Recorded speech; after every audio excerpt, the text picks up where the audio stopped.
The wind howled low across the marshes like a wounded thing, dragging its breath over frostbitten stones and the blackened roots of ancient trees. It shrieked through the splinters of the leper's cloak, tearing at the remnants of what was once dignity. He stood unmoving, hunched at the edge of the world, one foot already across the threshold of memory, the other mired in mud and rot. Behind him, the horizon burned faintly with the last light of a sun too tired to warm. Before him, the wooden gate loomed like a jaw waiting to close.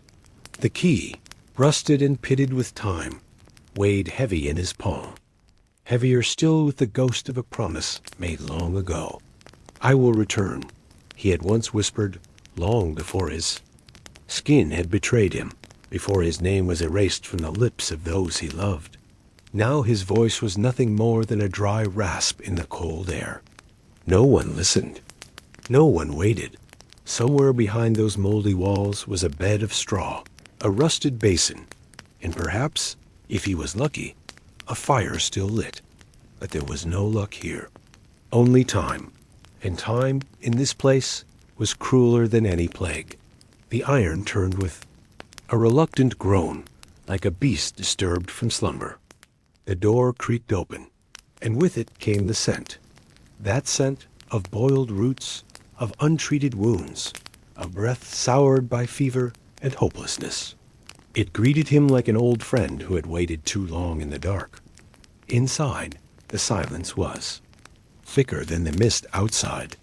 It clung to the stone walls, coiled around the rafters, and wrapped itself around the men and women lying in shadows. Their eyes followed him, hollow but not empty. There was recognition there, not of the man he was, but of the fate they shared. He took a step forward, then another. The door creaked closed behind him. Dot, thud, dot, the sound was final. A coffin sealed not with nails, but with breath and surrender. He moved down the narrow hall, past figures barely distinguishable from the blankets that covered them. Their limbs curled unnaturally, like roots denied the soil. A woman coughed, a wet, rattling sound that ended in a whispered prayer. It echoed faintly beneath the vaulted ceiling. God, even here, still received petitions. But his answers were silence. He found his corner, a straw mat, a chipped bowl, the soft shuffle of rats behind the timber wall. And he sank to his knees, the effort costing more breath than he had left. He did not cry. That gift had long since been taken. Instead, he stared at the wall, cracked and mossy, and saw not plaster and lichen, but the flickering shadows of his youth. His father's hand on his shoulder, steady and warm. The sound of his mother grinding barley in the early dawn, singing low to herself. His brother, the youngest, chasing geese across a frozen stream, laughter trailing behind like ribbons in the wind. Gone. That laughter had turned to screams the day they saw the first blotch. A priest had been summoned, and the guards. Then, the silence. He had not resisted. He had kissed the threshold of his home and turned away, never to return. The first days in the wild had been cold, the nights colder. But the worst was the looks. Not the jeering. He could withstand jeering. No, it was the look of pity, the sideways glance, the mother pulling her child closer, the vendor crossing himself as he backed away. Not to be feared is to be remembered. To be pitied is to be erased. Now, in this place of the forgotten, he found in hard comfort. There were no lies here, no masks of courtesy. Every man and woman knew their place in the order of things. They were the dying, waiting, to be buried by the dead. A novice healer passed, her face half covered by linen, soaked in rosemary. She did not speak. None did. What words could mend skin that peeled like bark? What blessing could hold back decay? Outside, the wind scratched against the walls, making entrance. It would be answered in time. All things here surrendered eventually. And yet, not all was still dot at night. There was murmuring. Whispered confessions passed between crumbling lips. A young boy, no more than 15, clutched a wooden carving of a knight and spoke to it softly, nightly, as if the little figure might one day rise and rescue him from this cloister of ghosts. The old woman beside the hearth, who never blinked, once recited poems in a voice that seemed untouched by rot. Her memory, untouched by mercy, recalled each verse of her wedding song. She had no fingers left, but she remembered love. The leper watched them all, and in their flickering humanity saw fragments of his own. He began to hum one night, just a single note, rough and low, like wind through broken reeds.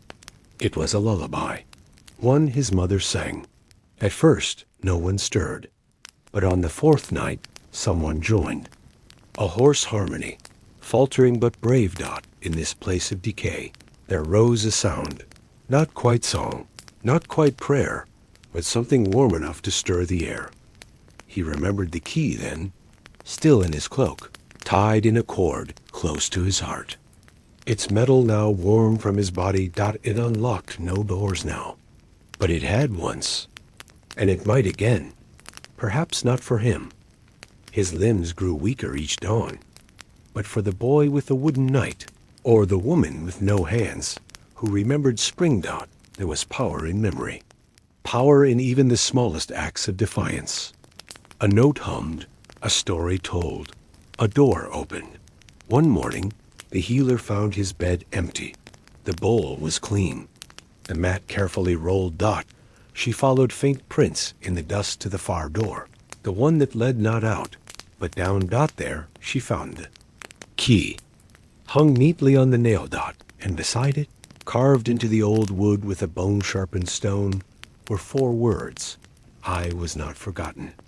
Outside, the bell tolled, not for death, but for passage. And the wind, ever watchful, carried the sound beyond. The marshes, through fields where no one walked, into a village that no longer spoke his name. But somewhere, a mother stirred in her sleep.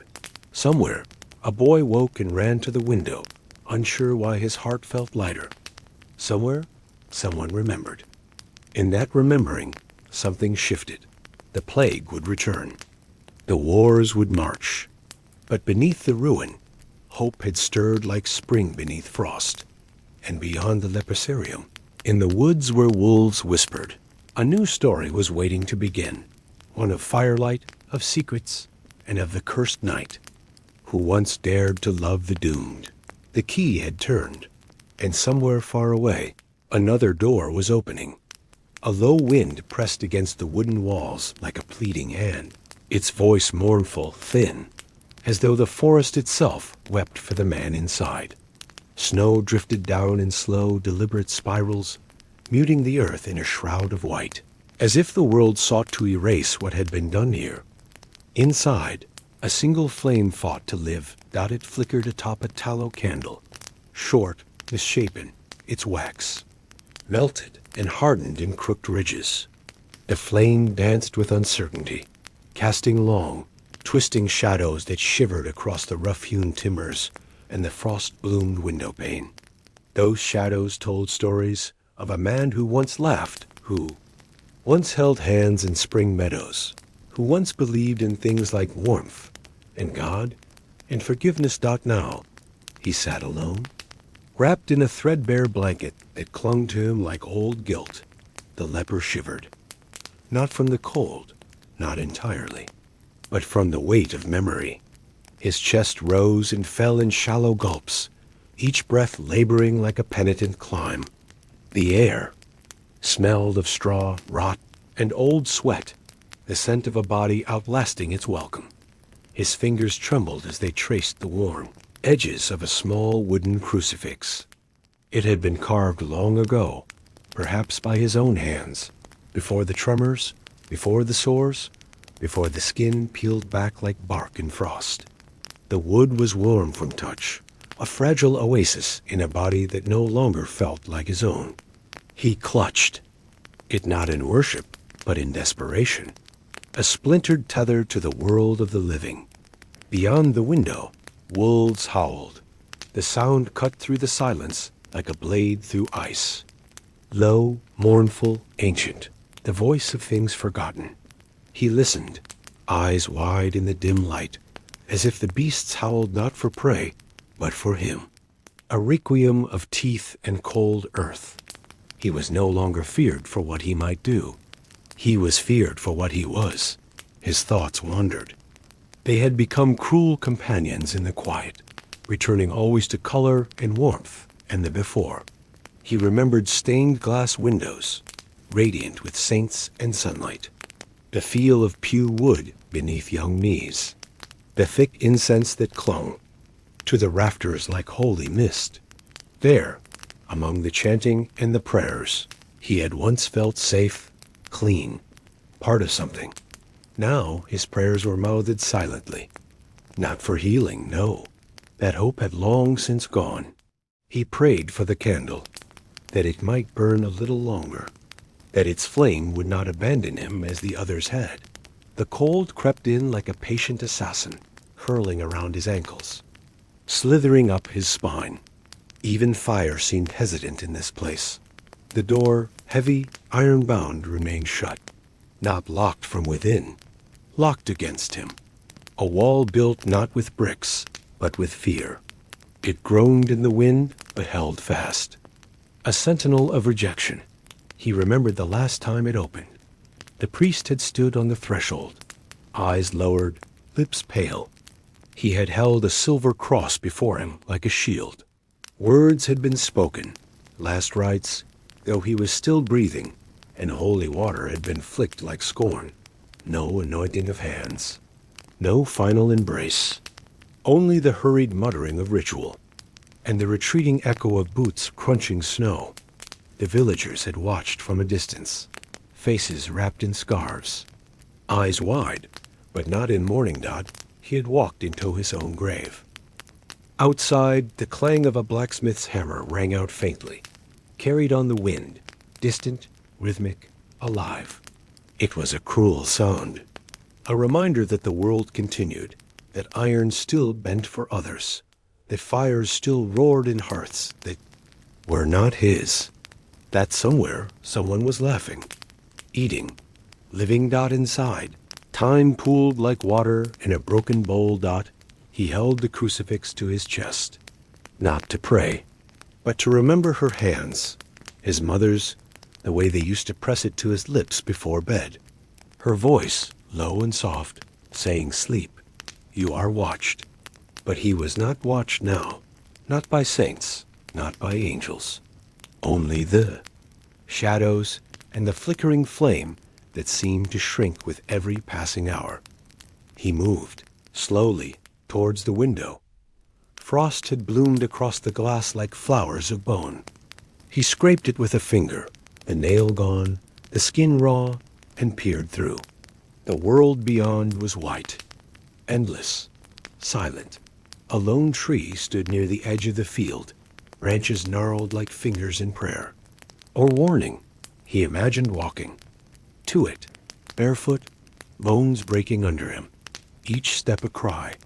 But perhaps, just perhaps, if he reached it, he might vanish beneath it, leave no trace, become part of the silence. A cough escaped him, dry, hacking, torn from the deepest places. Blood spotted the blanket. He wiped it away without thought. The body had begun its retreat. He turned back to the candle. It was smaller now. He stared at it as if it might answer him. Will I be remembered? The question lived in his chest, unsaid. Once he had a name. Now they called him that man, the leper in the woods, a cursed one, but he had been so much more. A brother, a lover, a son. He had carved spoons from birchwood, sang songs while threshing grain, held hands in secret under moonlight.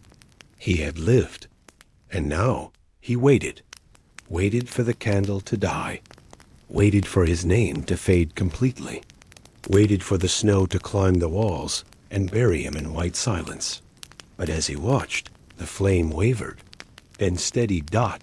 It did not go out, not yet the smallest of rebellions, the faintest of hopes. And in that moment, it was enough he closed his eyes. Not in surrender, but in memory. He saw the stained glass again, the crimson robes of saints, the golden sun.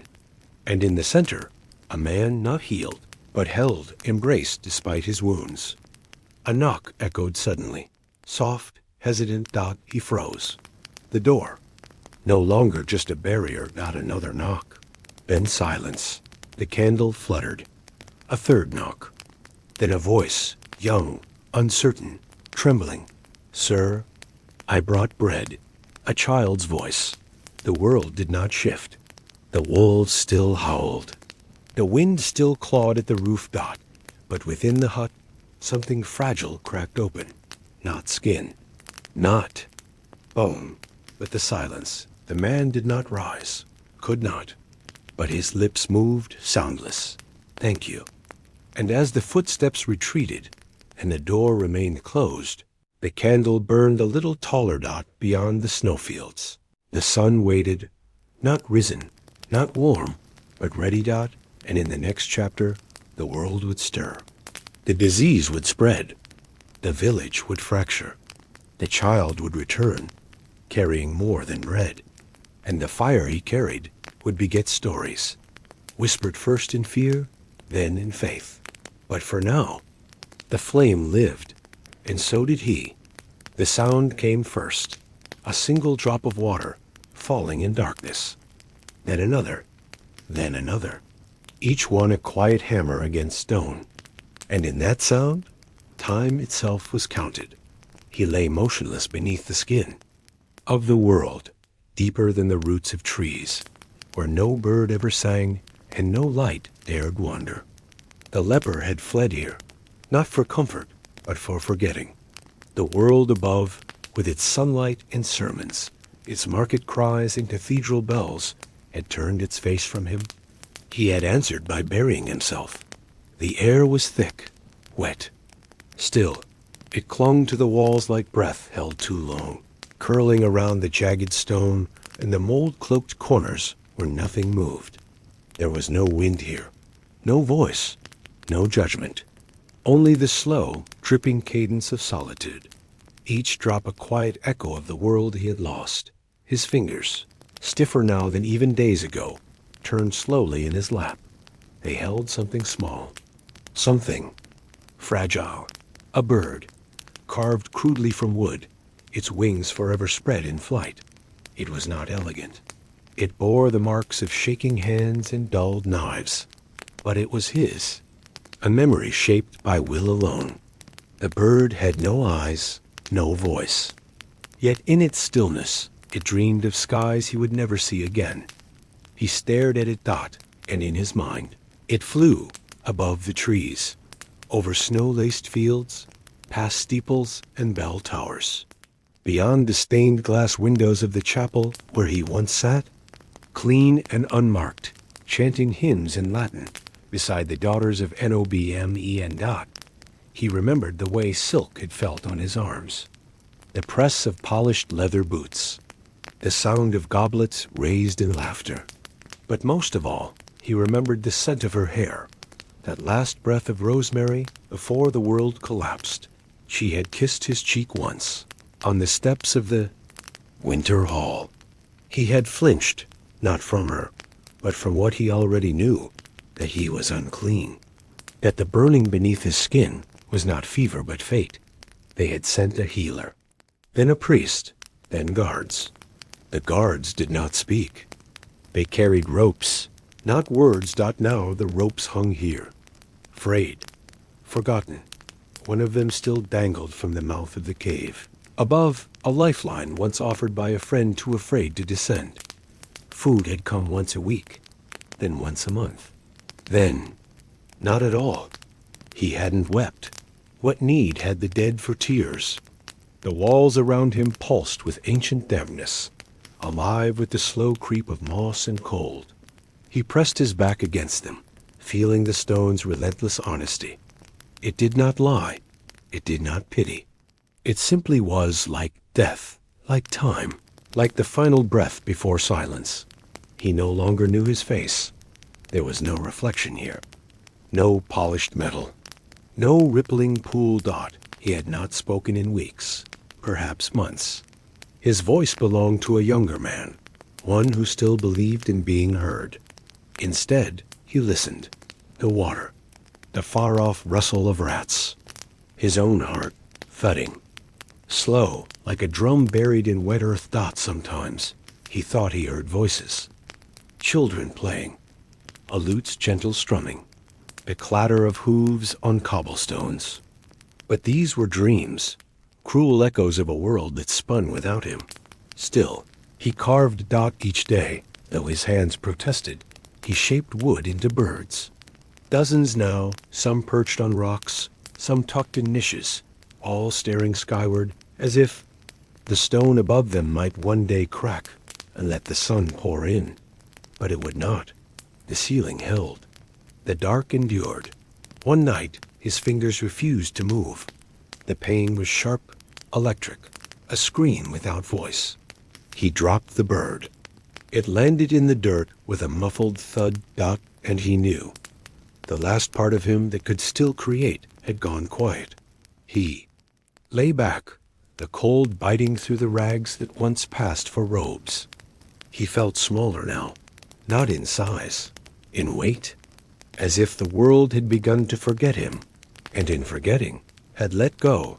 He was becoming dust, and yet, as he stared upward into nothing, he found not terror, but peace. The darkness, no longer frightened.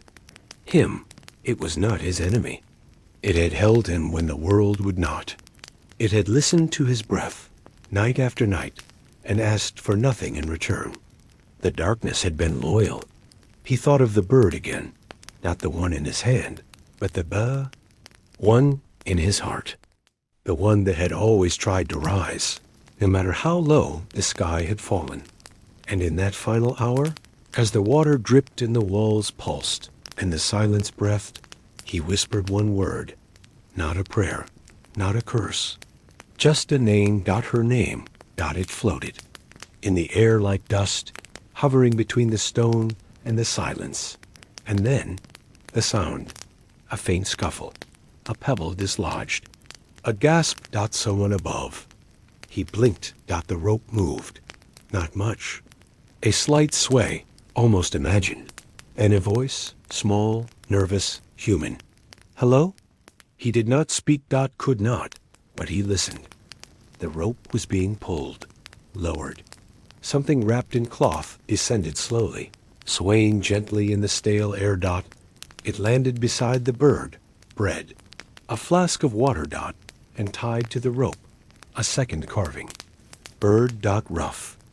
Amateur. Fresh. His fingers, stiff and aching, reached out.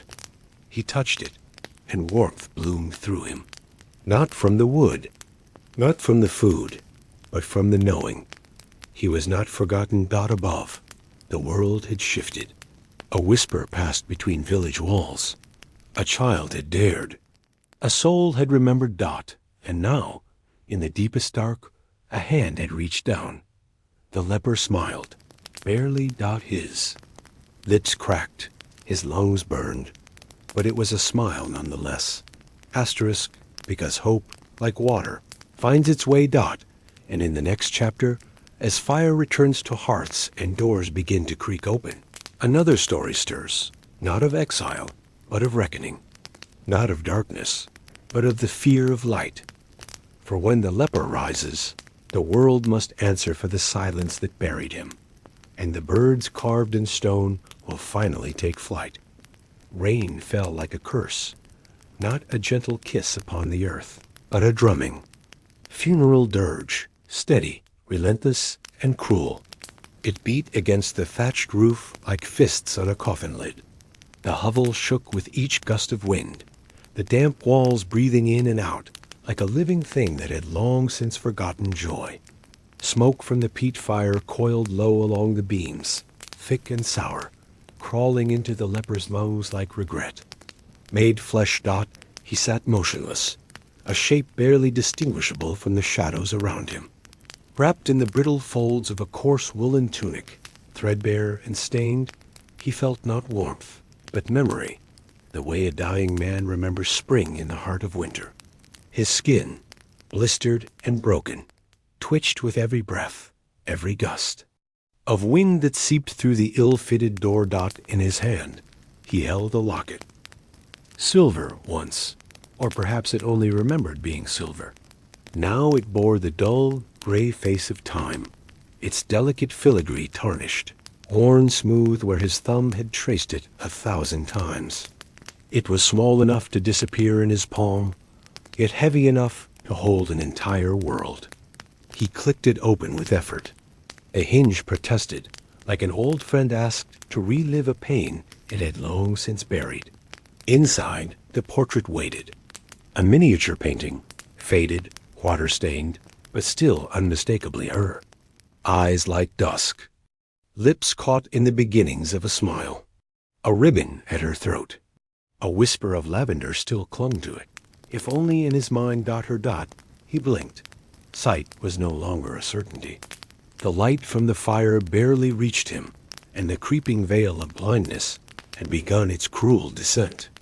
Yet her face, even in faded pigment, shone brighter than the flame. She had once spoken of gardens, of orchards behind their imagined house, where he would plant apple trees and she would grow herbs. "I want a bench," she had said, "beneath the old oak, for stories, for silence." But there was no garden, now got only mud and rot, and the blackened air that hung around him like mourning cloth. The locket clicked shut. He held it to his chest, feeling its cold metal bite through the threadbare tunic. Once he had worn armor, plate that gleamed like mirrors, chased with gold. Once he had heard the roar of crowds calling his name, had felt the earth quake beneath the thundering hooves of war horses. Once he had raised a lance toward the sky and believed himself immortal. Now he was unarmed, unhorsed, unmade, a knight reduced to whispers and welts. The clang of steel replaced by the soft scratch of rats behind the wall. His banner, once bright with crimson and gold, now lay somewhere in a ditch, forgotten by the world that had once bowed at its passing. He shifted, and pain answered. Slow, deep, familiar. The body had become his enemy, a fortress that crumbled from within.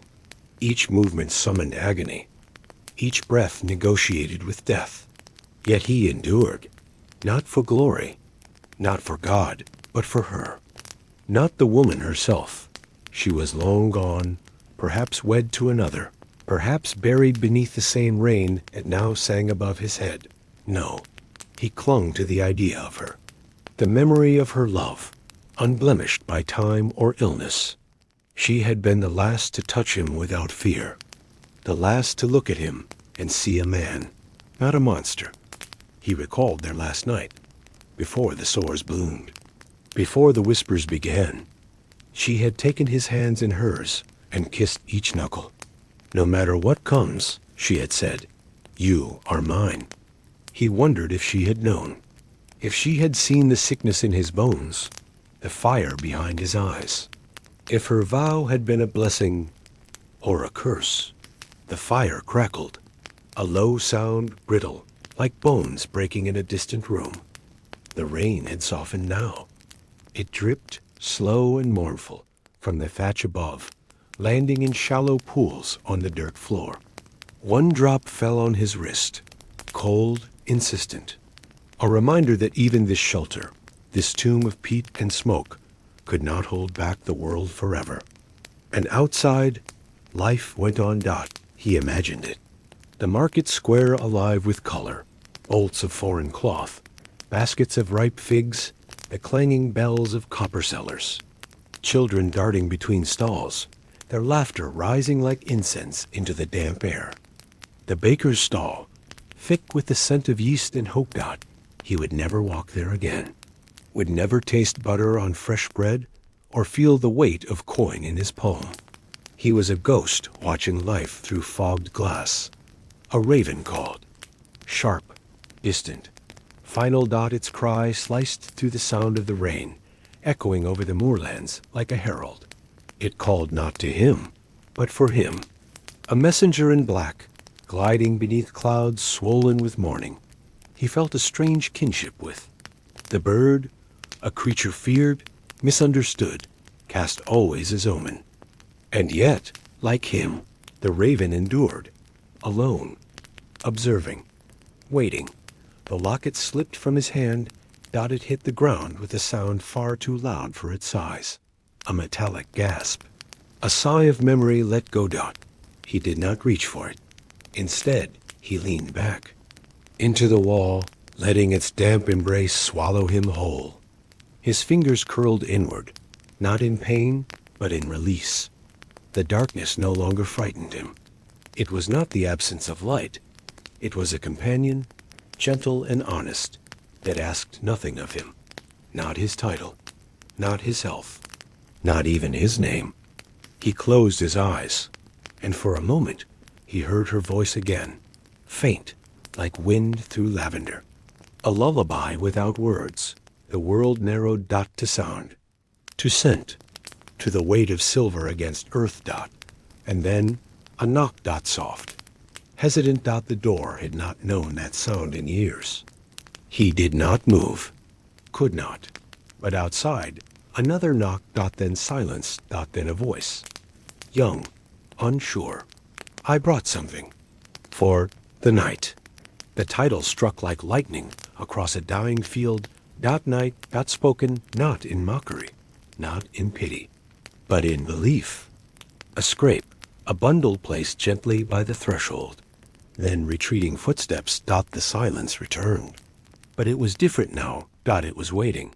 The locket gleamed faintly where it lay. Rain pooled around it. The portrait inside, faded and fragile, faced upward, eyes open. And in the next chapter, a new sound will stir, not of mourning, but of movement. The door will groan, the night will rise, and the world, having long forgotten him, will be forced to remember, because even ruin can carry the echo of a vow. And even in decay, love endures. The wind howled like an ancient god, hungry, restless, and cruel Dot. It carved the flesh as if shaping it anew, as if trying to strip away whatever remnants of man still clung to the bones beneath. It danced through the bare branches above, making the oak groan with each breath, a weary sentinel at the edge of a world that had forgotten kindness. Beneath its gnarled limbs, huddled in a nest of rotting leaves and broken dreams, sat the leper. His cloak, once deep forest green, was now nothing more than a web of frayed threads and stitched desperation. It snapped in the wind like a flag surrendered too many times. Beneath it, his body trembled, not from fear, but from the cruel embrace of hunger, a hunger so old it had become familiar. A companion with claws and teeth. He did not cry. That mercy had left him seasons ago. Instead, he stared Dot at a berry. Just one, red as spilled wine, clinging defiantly to a branch that should have long since let go. It glistened with the dew of morning frost, a tiny flame in a colorless world. It was not food. It was a symbol of life, of temptation. Of what lay just beyond his reach. Always there, always watching, never his. The scent of meat drifted on the wind, roasting pork, fat crackling, skin blistering, smoke rising toward heavens that heard only silence. Somewhere beyond the trees, a village celebrated. Laughter danced above thatched roofs. A child's shout, a mother's scolding, a clang of iron on iron. Life unfolded, loudly, unashamedly, unaware or unwilling to see the man beneath the oak. He clenched his jaw, teeth aching in their sockets. His tongue, dry and cracked, remembered the texture of cider apples, the way they crunched between laughter at harvest time. He had once carried barrels, once danced with the miller's daughter beneath ribbons and lanterns, once lifted his son to reach the last ripe plum at the edge of the orchard. Now He sucked on hope and swallowed ash. Beside him, half buried in wet leaves, was a spoon. Wooden, worm-eaten. Its bowl cracked, but he remembered it. Not the object itself. They were all the same, but what it represented. A seat at a table. A voice in conversation. The passing of bread from hand to hand. The warmth of stew thick with root vegetables. The casual joy of being fed and loved. He reached for it, his fingers trembling, bones clicking beneath rotted muscle. He cradled it as if it were glass, pressing it to his chest like a relic, not of war, not of glory, but of humanity. Around him, the forest sighed. A crow cawed, sharp and sudden. Somewhere far off, a bell tolled 1, 2, 3 chimes. Vespers? A wedding? A death? The leper did not know. Time had unraveled. Days bled into nights, seasons into memory, years into silence.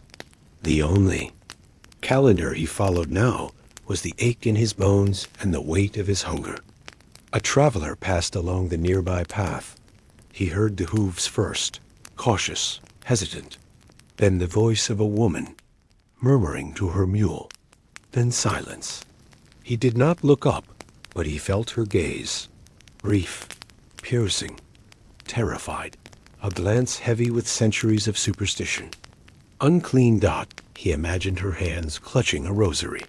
Her prayers sharp-edged and whispered through clenched teeth. He was no longer a man to them. He was omen. Curse. Punishment walking upright. Once he had walked that same road, tall, strong, a sack of apples over his shoulder, humming. Now the road recoiled from him. Even the sheep, grazing lazily on the distant hill, seemed to shift when he moved, their bleats rising in nervous unison. The innocence of beasts knew better than to welcome a soul marked by death. He turned, his face to the sky, feeling the sting of the wind on exposed skin. No longer did he pray. God had heard him once and turned away. Now he listened not for angels or answers, but for memory. And memory came, his daughter's laughter, light as summer rain, chasing butterflies near the hedgerows. His wife's, humming, bent over the hearth, her hair always slipping from its braid. His son's fingers gripping his, sticky with honey and wonder. He could not recall their faces, only the sounds, the shapes of them in motion, the idea of their warmth. That was what hurt most, the way love faded not in great fire, but in slow forgetting. The berry swayed on its fragile stem. A single gust might take it, a bird might claim it, yet it held on, red against gray. A tiny defiance. He reached for it. Not to eat, he knew its poison, but to touch, to feel life between his fingers again, even if only for a moment. His arm, weak and stiff, rose like a branch long dead. His fingers brushed the berry. It burst. Not from pressure, but from the cold, from time, from knowing it could never be plucked. Its juice, bitter and sharp, smeared across his fingertips, staining the cracked skin red, a mockery of blood. He stared at it. The berry had died trying to live, and so would he. The wind slowed. The forest held its breath. A moment stretched. Then the crunch of footsteps. Closer this time. He froze, not a rider, not a traveler, lighter, barefoot, small. A child. He did not move, did not breathe. Through the brush appeared a boy, no more than 8 winters. He carried something wrapped in cloth. His eyes widened as he saw the man beneath the tree, but he did not run, did not scream. The boy placed the bundle on the ground. Bread. Cheese. And a pear. Green and ripe. He spoke, barely more than a whisper. My mother said you once helped her when the fever came. She said you carried my brother to the healer. Before they knew, the leper could not speak. His throat closed. His eyes, dry for so long, burned. The boy looked at the spoon in the man's hand, then back at the bundle. She said you were brave. Then he turned and ran, bare feet pattering into the trees. Silence returned. But it had changed. Not despair, not yet hope, but possibility. The leper stared at the bread. At the pear. His hand trembled as it reached out. And in the distance, beyond, the fog and sorrow, a bell chimed again, one more than before. And next, as fires rekindle and voices rise in quiet rebellion, we follow the child's path back through the village gates, where walls begin to crack, not from war, but from mercy. For even in the coldest soil, something dares to bloom. The candle flickered, then gave out, a final breath of light swallowed. By the monastery's cold stone hush, darkness reclaimed the infirmary like a tide. It crept between the columns, into the cracks of ancient walls, curling around the bed where the leper lay motionless, a figure more shadow than flesh. He did not stir.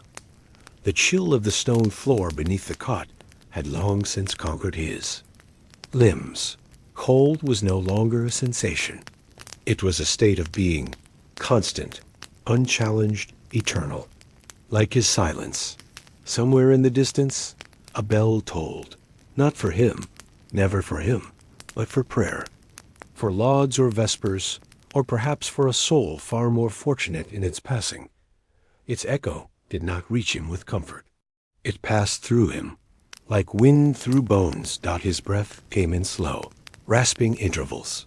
The scent of beeswax, once sweet, once holy, now mixed with the musk of mildew, of flesh betraying itself, and parchment, always parchment.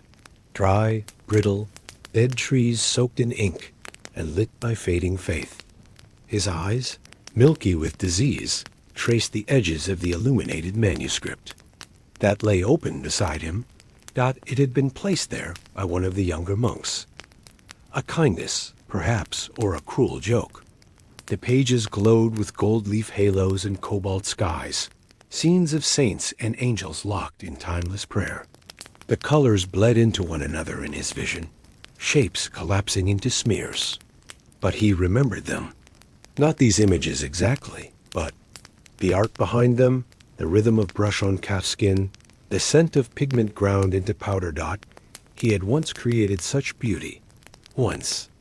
He had stood in the scriptorium, sleeves rolled, candlelight dancing across his fingers as he shaped the word into form.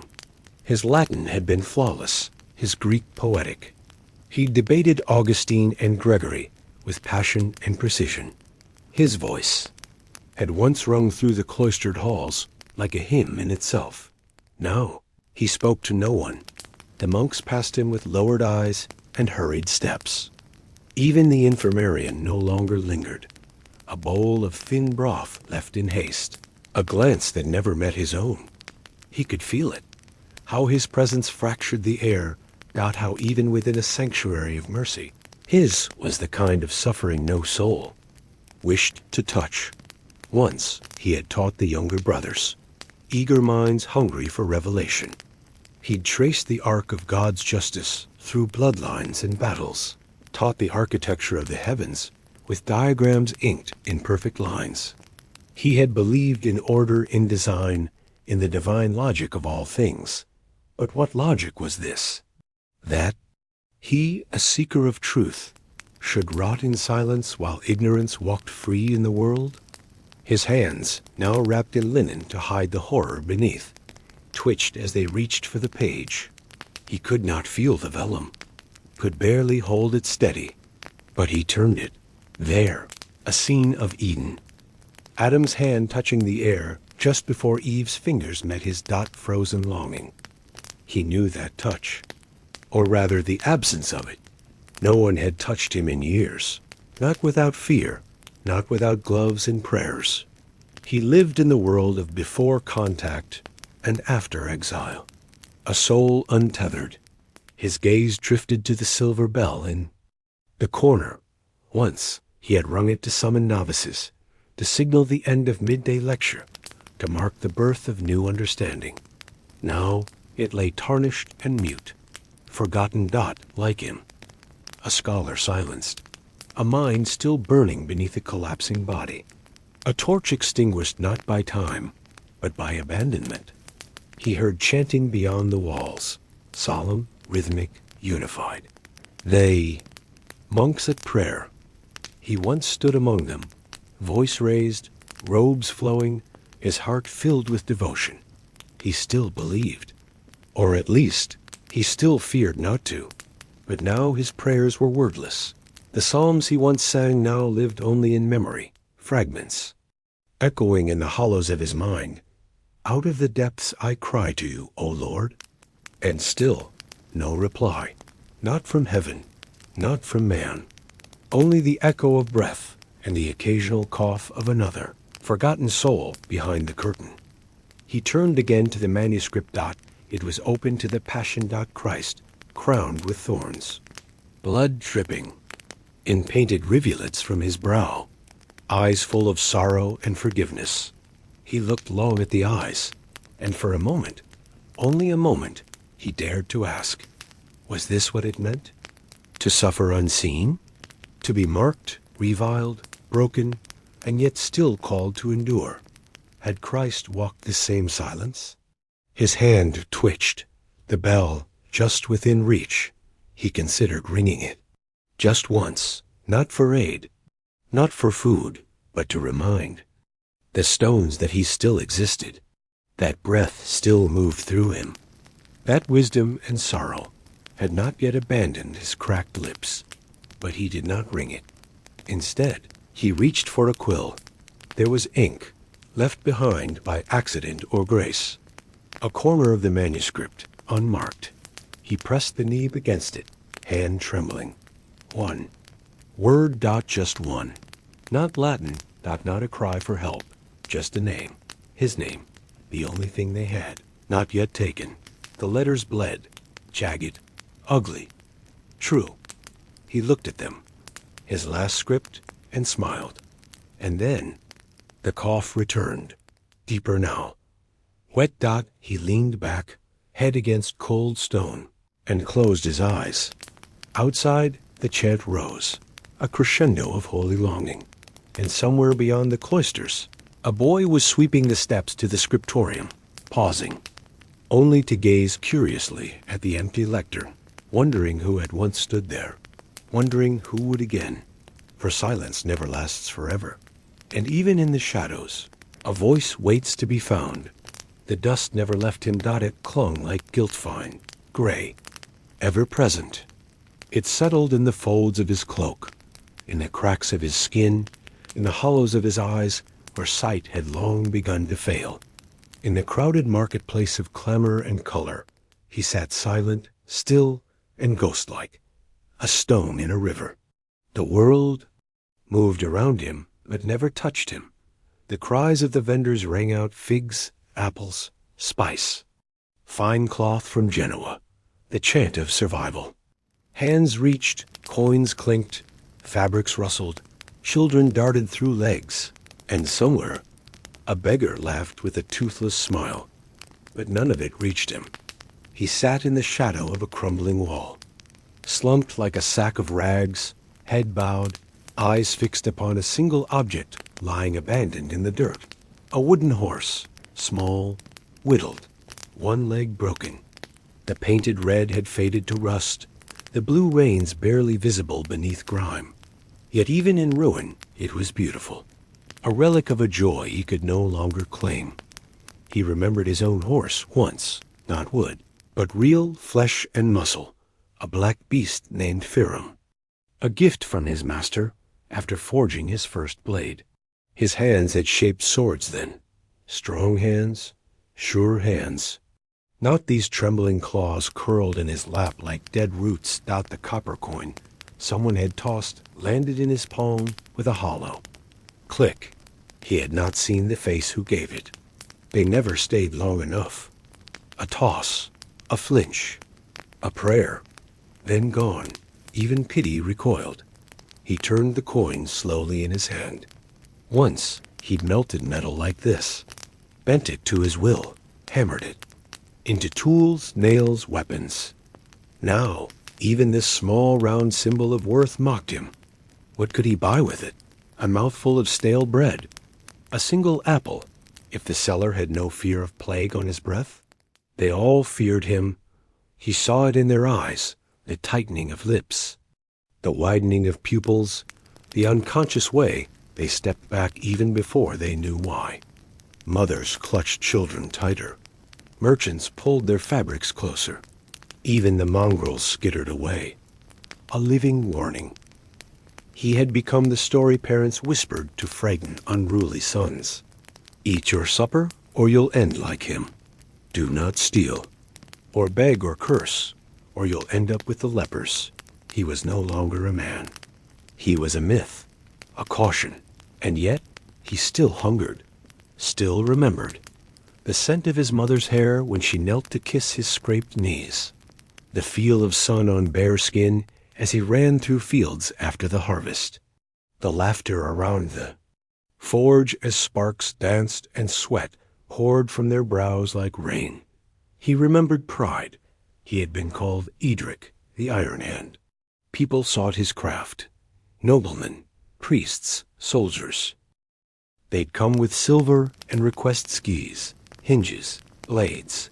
Now he sat nameless, legless beneath that same iron sky, watching life go on without him. And yet, in the refuse of the alleyway, amid rotten cabbage and piss-soaked straw, that little wooden horse stood, not whole, but not forgotten. Children had played here, not long ago, perhaps just hours. Their joy, uncontained, had galloped with wooden hooves across this very ground. Laughter echoing, a world untouched by plague, by sorrow, by exile. He closed his hand around the coin, not to spend, just to feel something cold and real.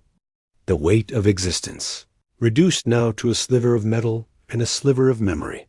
The alley was his domain, a narrow slit between buildings, where shadows lingered longer and the wind could not pry so deep. Rats came at dusk. He didn't mind them. Unlike men, rats did not flinch at his face. They came for crumbs, for warmth, for breath. Sometimes he talked to them, not aloud, never aloud. The voice had grown hoarse, brittle. But in his mind he spoke of things that once were, of fires and feasts, of lovers and legends, of the child he'd had, or maybe dreamed. He remembered golden curls, a small voice calling him Day, a tiny pair of boots left by the hearth. Had that ever been? Or had the disease chewed even truth away? His bones ached as the afternoon sun stretched shadows longer across the cobbles. The marketplace swelled in sound again. A butcher shouted about lamb. A dog barked. A bell tolled in the chapel vespers. And still he sat. Still he waited. For what? Forgiveness? Death? Perhaps just a face. One face that did not turn away. The light struck the toy horse. Just so, and for a moment, its faded colors came alive again. Red, blue, gold. A phantom of innocence. He reached out. His fingers brushed the toy, felt the wood, splintered, weather-worn, but once carved with care. He drew it close, held it against his chest. No one saw. Or if they did, they looked away. He closed his eyes and for one fragile moment forgot what he had become. He was again a boy, chasing joy through the fields, or a father handing down a gift carved from love, or a craftsman proud and whole, standing beside the forge as sparks danced like stars. But the wind rose again. The marketplace quieted. And the copper coin slipped from his lap to the dust. He didn't move to catch it. He had already given it away. To memory, to time, to the silence that grows like moss on the forgotten. And somewhere, not far from that alley, a bell would soon toll again. Not for trade, not for prayer, but for passing. And the next chapter would begin, as all things do, in silence.